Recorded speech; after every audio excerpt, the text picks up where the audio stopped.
परम पूज्य श्री आशुतोष महाराज जी के चरणों में कोटि कोटि प्रणाम। आज इस पावन सत्संग में हम सभी एक अत्यंत महत्वपूर्ण प्रश्न लेकर बैठे हैं। जीवन में खुश कैसे रहें? यह प्रश्न सुनने में जितना सरल लगता है, इसका उत्तर उतना ही गहरा और विस्तृत है। संसार का प्रत्येक प्राणी, चाहे वह धनी हो या निर्धन, शिक्षित हो या अशिक्षित, युवा हो या वृद्ध, इसी एक प्रश्न के उत्तर की तलाश में अपना पूरा जीवन लगा देता है। कोई धन में सुख ढूंढता है, कोई यश में, कोई परिवार में, कोई स्वास्थ्य में, परंतु अंत में सभी यही अनुभव करते हैं कि जो सुख उन्होंने बाहर खोजा वह कभी स्थायी नहीं रहा। मिला तो थोड़ी देर के लिए मिला और जाते जाते एक और बड़ी रिक्तता छोड़ गया। यही संसार का स्वभाव है। यहां जो भी मिलता है वह क्षणिक है, और जो क्षणिक है वह कभी भी पूर्ण संतोष नहीं दे सकता। परम पूज्य श्री आशुतोष महाराज जी, जो इस धरती पर आज भी विराजमान हैं और अपने असंख्य शिष्यों को ब्रह्म ज्ञान की दिव्य ज्योति से आलोकित कर रहे हैं, उन्होंने इस प्रश्न का उत्तर बड़े ही स्पष्ट, सरल और अनुभव सिद्ध शब्दों में दिया है। और आज इस सत्संग में हम उन्हीं के श्रीमुख से प्राप्त ज्ञान को उन्हीं की शरण में बैठकर आप सभी के समक्ष रखने का प्रयास करेंगे। सबसे पहले यह समझना आवश्यक है कि हम दुखी क्यों हैं। महाराज जी कहते हैं कि मनुष्य का दुख बाहर से नहीं आता, वह भीतर से उत्पन्न होता है। जब तक हम यह नहीं समझते कि हमारे दुख का मूल कारण क्या है, तब तक हम कितना भी बाहरी उपाय करें, दुख का अंत नहीं होगा। एक व्यक्ति सोचता है कि यदि उसके पास बड़ा घर होता तो वह सुखी होता। जब घर मिल जाता है तो वह सोचता है कि काश और बड़ा होता। एक व्यक्ति सोचता है कि विवाह हो जाए तो सुख मिलेगा। विवाह हो जाता है तो एक नई चिंता आ जाती है। संतान हो तो सुख मिलेगा, संतान होती है तो उसकी परवरिश की चिंता। यह एक ऐसा अनंत चक्र है जिसका कोई अंत नहीं। महाराज जी इसे माया का जाल कहते हैं।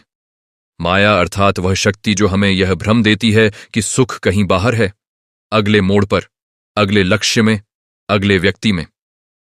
और इस भ्रम में फंसकर मनुष्य जन्म से लेकर मृत्यु तक दौड़ता रहता है, परंतु उस सुख को कभी नहीं पाता जो वह खोज रहा है। महाराज जी का सबसे पहला और सबसे मौलिक उपदेश यह है कि तुम जो खोज रहे हो वह तुम्हारे भीतर है। आनंद बाहर नहीं है, वह तुम्हारी अपनी आत्मा का स्वभाव है। जिस प्रकार सूर्य सदा प्रकाशमान रहता है, परंतु बादलों के कारण हमें उसका प्रकाश नहीं मिल पाता, ठीक उसी प्रकार हमारी आत्मा सदा आनंदमयी है, परंतु मन के विकारों, काम, क्रोध, लोभ, मोह, अहंकार के कारण हम उस आनंद का अनुभव नहीं कर पाते। महाराज जी कहते हैं कि आत्मा सच्चिदानंद स्वरूप है, सत्य है, चेतना है और आनंद है। यह तीनों उसके स्वाभाविक गुण हैं। परंतु जब तक हम इस आत्मा का साक्षात्कार नहीं करते, जब तक हम भीतर की उस दिव्य ज्योति को नहीं देखते, तब तक हम बाहर की मरीचिका में भटकते रहेंगे। और यही कारण है कि महाराज जी ने अपने जीवन का समस्त उद्देश्य इसी एक कार्य को बना लिया है। मनुष्य को उसकी अपनी आत्मा से मिलाना, उसे ब्रह्म ज्ञान देना, उसे वह दिव्य अनुभव कराना, जिसके बाद प्रश्न ही समाप्त हो जाता है। अब आप पूछेंगे कि ब्रह्म ज्ञान क्या है? यह केवल एक शब्द नहीं है, यह एक जीवंत अनुभव है। महाराज जी कहते हैं कि ब्रह्म ज्ञान वह विद्या है जिसके द्वारा मनुष्य अपने भीतर ईश्वर का साक्षात्कार करता है। यह पुस्तकों में नहीं मिलती, मंदिरों में नहीं मिलती, तीर्थयात्राओं में नहीं मिलती। यह केवल एक पूर्ण सद्गुरु के द्वारा प्राप्त होती है। जब गुरु अपनी कृपा से शिष्य की भीतरी आंखें खोल देता है, जब वह नाम का वह दिव्य अनुभव कराता है जिसे वेदों में नाद कहा गया है, उपनिषदों में ब्रह्म कहा गया है, कबीर साहब ने सुरत शब्द कहा है, तुलसीदास जी ने राम नाम कहा है, उस क्षण से जीवन बदलने लगता है। उस क्षण से सुख और दुख की परिभाषा बदल जाती है। उस क्षण से भीतर एक ऐसा आधार मिल जाता है जो किसी भी परिस्थिति में डिगता नहीं। और यही वह सुख है जिसे महाराज जी जीवन में खुश रहने का असली मार्ग बताते हैं। परंतु जब तक साधक उस अवस्था तक न पहुंचे, तब तक के लिए भी महाराज जी के अनेक उपदेश हैं जो दैनंदिन जीवन में सुख और शांति का मार्ग दिखाते हैं। इनमें सबसे पहला उपदेश है मन को समझना और उसे नियंत्रित करना। महाराज जी कहते हैं कि मन ही बंधन है और मन ही मुक्ति है। जब मन अनियंत्रित होता है, जब वह बाहर की ओर भागता है, जब वह इच्छाओं और वासनाओं के पीछे दौड़ता है, तब वह दुख उत्पन्न करता है। और जब वह साधना से शुद्ध होता है, जब वह भीतर की ओर मुड़ता है, जब वह गुरु के चरणों में स्थिर होता है, तब वही मन आनंद का स्रोत बन जाता है। इसीलिए महाराज जी ने सदा ध्यान साधना पर बल दिया है। वे कहते हैं कि जो व्यक्ति प्रतिदिन ध्यान करता है वह धीरे धीरे अपने मन को एकाग्र करना सीखता है, और जैसे जैसे मन एकाग्र होता है वैसे वैसे जीवन में स्थिरता आती है, शांति आती है और एक गहरा सुकून आता है जो बाहरी परिस्थितियों पर निर्भर नहीं करता। महाराज जी एक बहुत सुंदर उदाहरण देते हैं। वे कहते हैं कि तालाब का पानी जब हिलता रहता है तो उसमें चंद्रमा का प्रतिबिंब नहीं दिखता, परंतु जब पानी शांत हो जाता है तो उसमें पूर्ण चंद्रमा स्पष्ट दिखने लगता है। ठीक इसी प्रकार हमारा मन जब संसार की हलचलों से विचलित रहता है तब भीतर की आत्मा का प्रकाश हम तक नहीं पहुंचता, परंतु जब ध्यान और साधना से मन शांत होने लगता है तब वही आत्मा का प्रकाश प्रतिबिंबित होने लगता है और जीवन में एक नई ऊर्जा, एक नई प्रसन्नता का संचार होता है। ये कोई काल्पनिक बात नहीं है, ये लाखों साधकों का अनुभव है जो महाराज जी के संरक्षण में ध्यान करते हैं और जिनके जीवन में इस साधना के कारण आमूलचूल परिवर्तन आया है। अब बात करते हैं उस दूसरे महत्वपूर्ण उपदेश की जो महाराज जी बार बार देते हैं, और वह है संतोष। महाराज जी कहते हैं कि संतोष परमम सुखम, संतोष ही परम सुख है।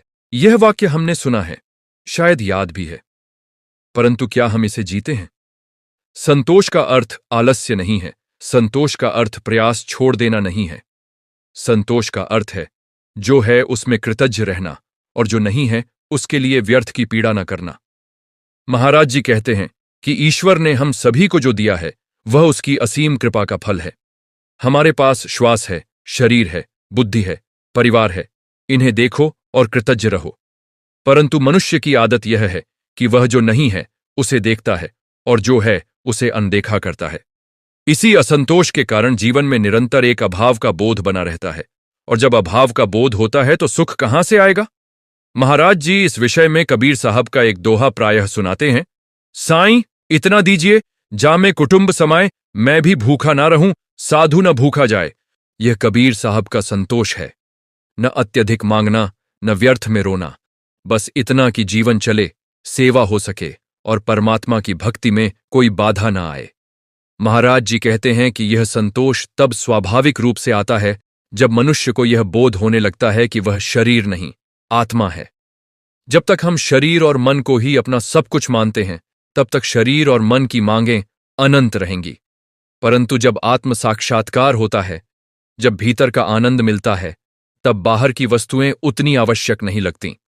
साधक तब भी जीता है, काम करता है, परिवार संभालता है, परंतु उसका जीवन अब चिंता से नहीं, आनंद से संचालित होता है। महाराज जी जीवन में सुख के लिए एक और अत्यंत महत्वपूर्ण बात कहते हैं, और वह है सेवा का भाव। वे कहते हैं कि जो व्यक्ति केवल अपने लिए जीता है वह कभी पूर्णतः सुखी नहीं होता। सुख तब बढ़ता है जब हम दूसरों के लिए जीते हैं। यह कोई उपदेश नहीं, यह एक वैज्ञानिक सत्य है। जब हम किसी की सहायता करते हैं, जब हम किसी के दुख में काम आते हैं, जब हम निस्वार्थ भाव से किसी की सेवा करते हैं, तब भीतर एक ऐसा आनंद उठता है जो किसी भी बाहरी वस्तु से प्राप्त नहीं होता।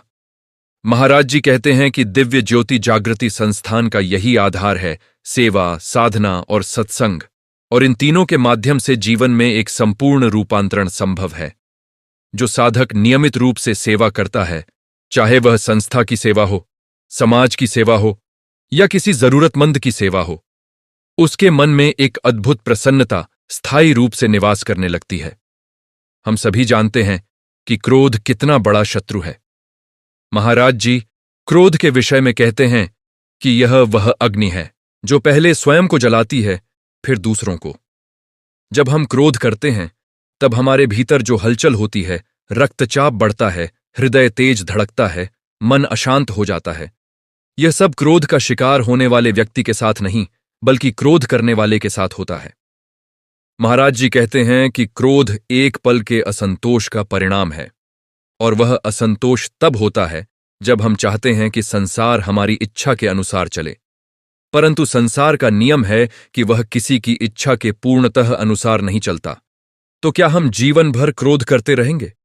क्या हम हर उस बात पर उद्विग्न होते रहेंगे जो हमारी अपेक्षा के विपरीत हो? महाराज जी कहते हैं, नहीं, इसका उपाय है स्वीकृति।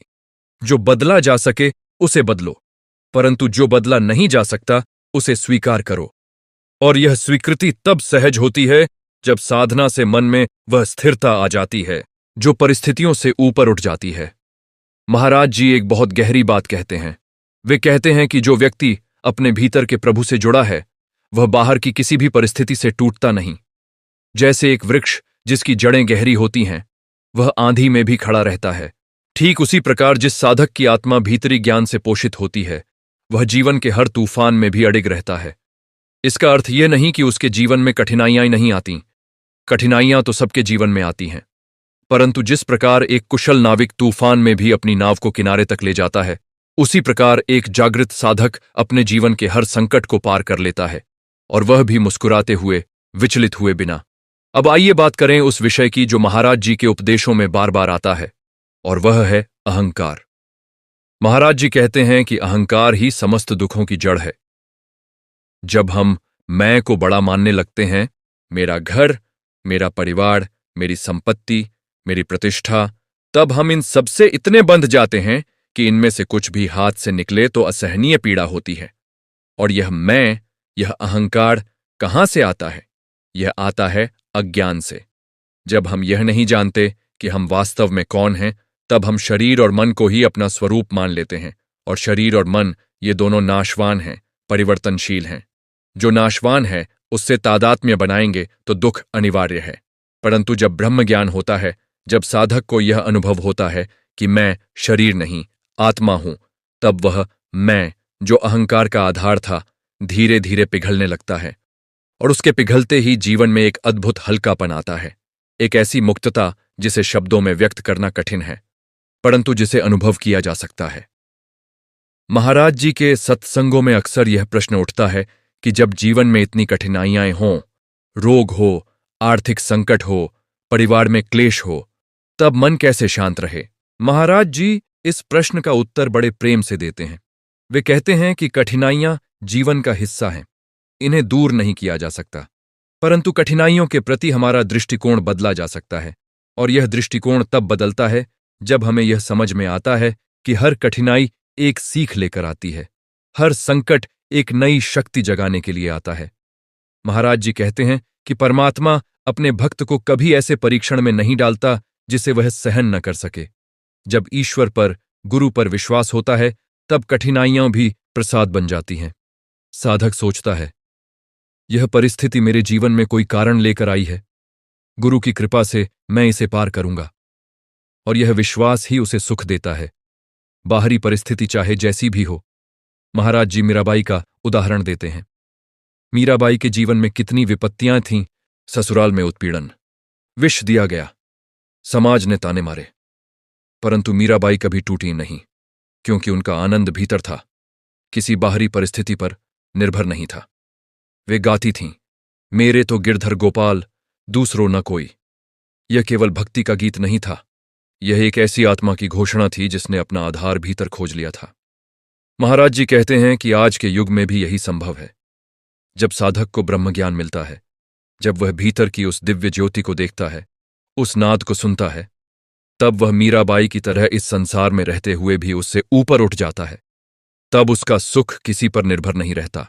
इस क्रम में महाराज जी एक और अत्यंत महत्वपूर्ण बात कहते हैं, और वह है सत्संग का महत्व।